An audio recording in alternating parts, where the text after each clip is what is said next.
안녕하세요. B반 7조 농담 발표 시작하겠습니다. 발표 순서는 프로젝트 기획 배경, MVP 시연, 서비스 아키텍처, 기술 도입 배경, 트러블 슈팅, 마지막으로 유저 피드백 및 개선 사항 순으로 진행하겠습니다. 통계청에 따르면 귀농 귀촌 인구는 매년 증가하고 있고 작년 기준 귀농 청년은 역대 최대 인구를 기록했다고 합니다. 농담은 귀농한 청년 혹은 농장 관리자에게 농장 관리에 필요한 데이터를 모아 제공하고 누적된 농장 데이터 통계 분석으로 생산성을 높여주는 서비스입니다. MVP 시연하도록 하겠습니다. 메인 페이지에서는 사용자가 데일리하게 확인해야 되는 정보를 모아 제공하는데요. 농장 날씨에서는 사용자 지역 날씨 상세 정보와 시간별, 주간 날씨 정보를 제공합니다.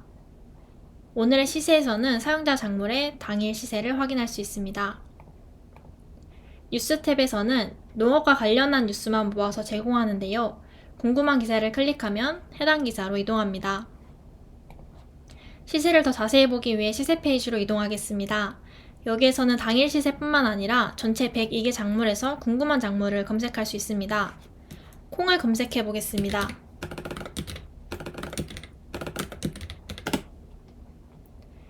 콩의 지난 월별 평균 시세와 지난 5년간의 연도별 평균 시세를 확인할 수 있습니다. 오늘의 시세에서는 내 작물의 당일 시세를 도소매 기준으로 확인하고 예상 판매 금액에 키로를 입력하면 해당 작물의 예상 판매 금액을 확인할 수 있습니다.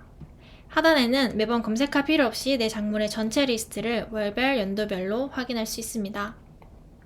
일정 탭에서는 농작업 일정을 기록하고 관리할 수 있습니다. 장부에서는 농업 수입 지출을 기록하고 관리할 수 있습니다. 최근 내역 조회와 월별 결산 내역을 조회할 수 있습니다. 농장 일지에서는 농작업 관련한 노하우를 기록하고 회고할 수 있는 기능입니다. 사용자가 농담을 이용하는 동안 농담은 데이터를 누적하고 통계를 냅니다. 올 한 해 수입과 지출이 어떻게 관리되었는지, 작업 시간이 작년에 비해 증가했는지 감소했는지 등을 통해 생산성 현황을 파악할 수 있습니다.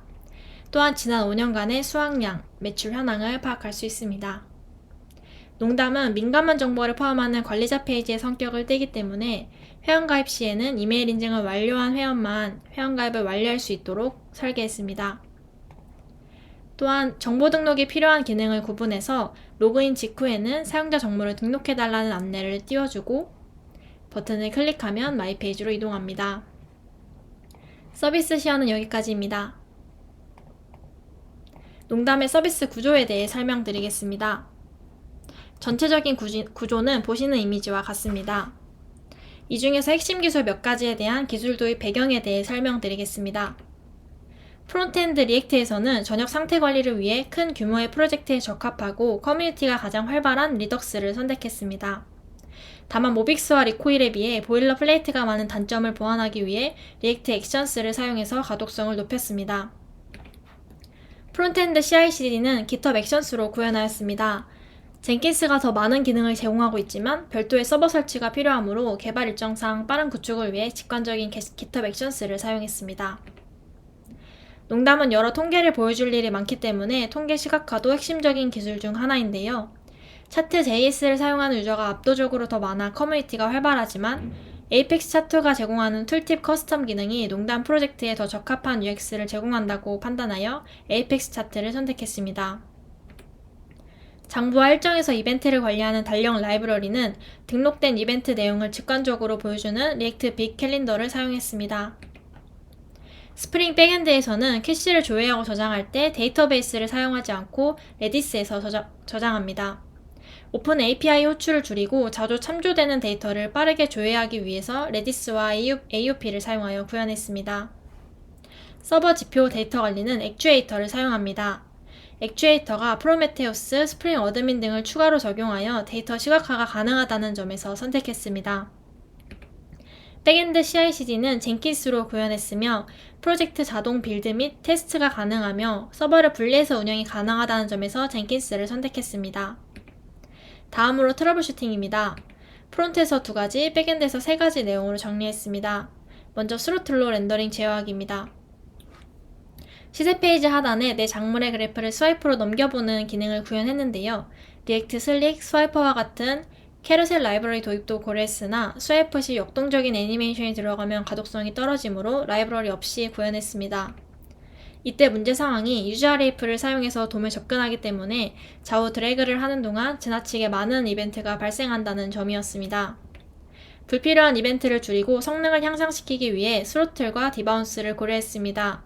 성능상으로는 디바운싱이 유리하지만 디바운싱을 적용할 경우 여러 이벤트 상태를 관리하는 스와이프 기능을 구현할 수 없었고 스로틀은 일정 시간마다 정기적으로 기능을 실행하므로 스로틀을 적용하였습니다.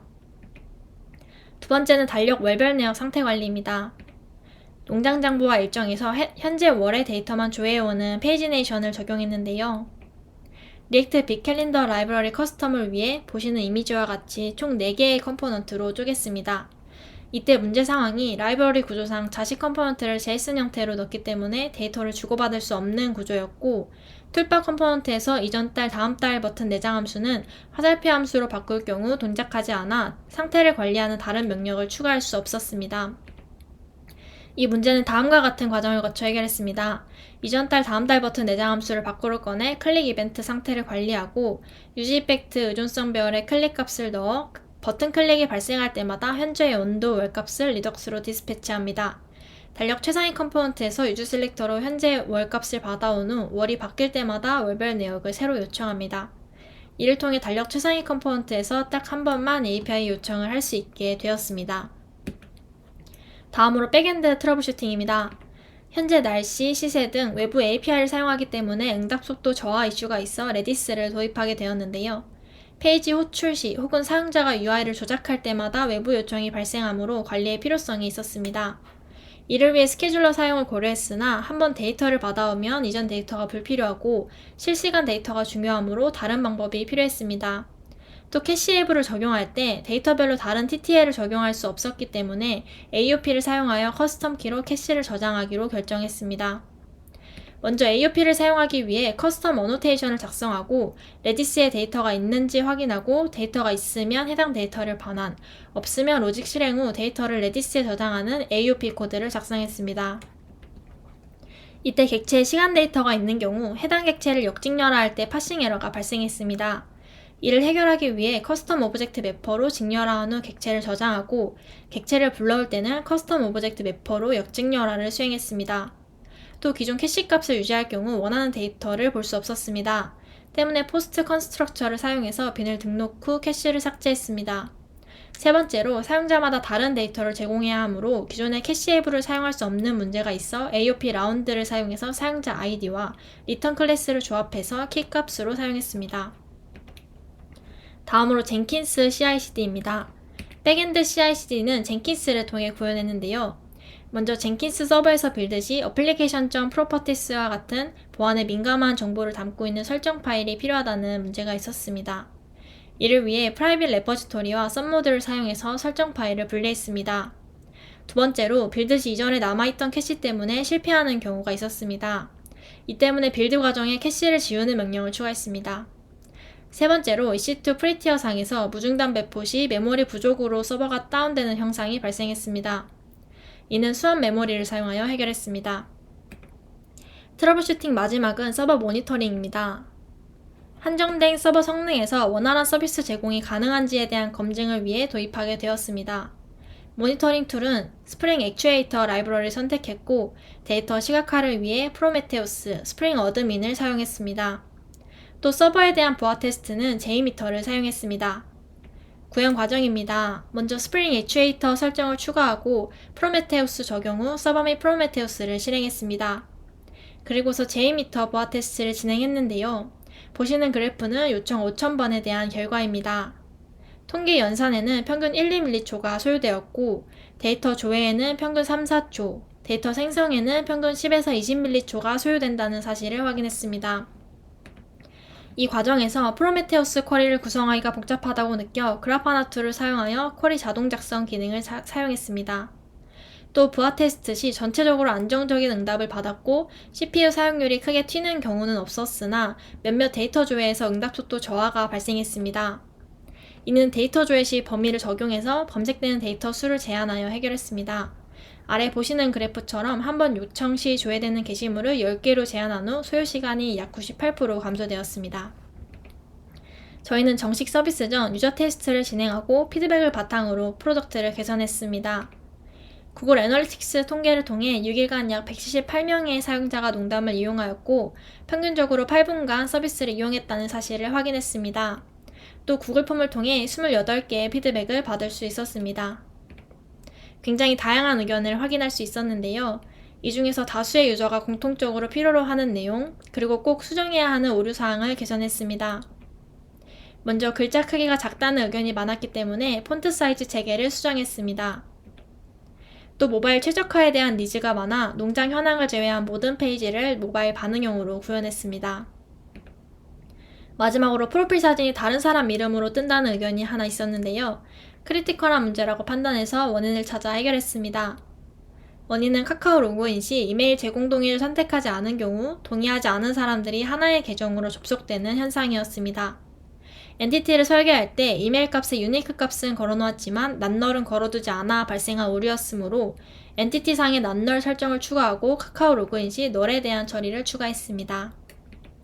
이상으로 농장을 한눈에 담다 농담이었습니다. 감사합니다.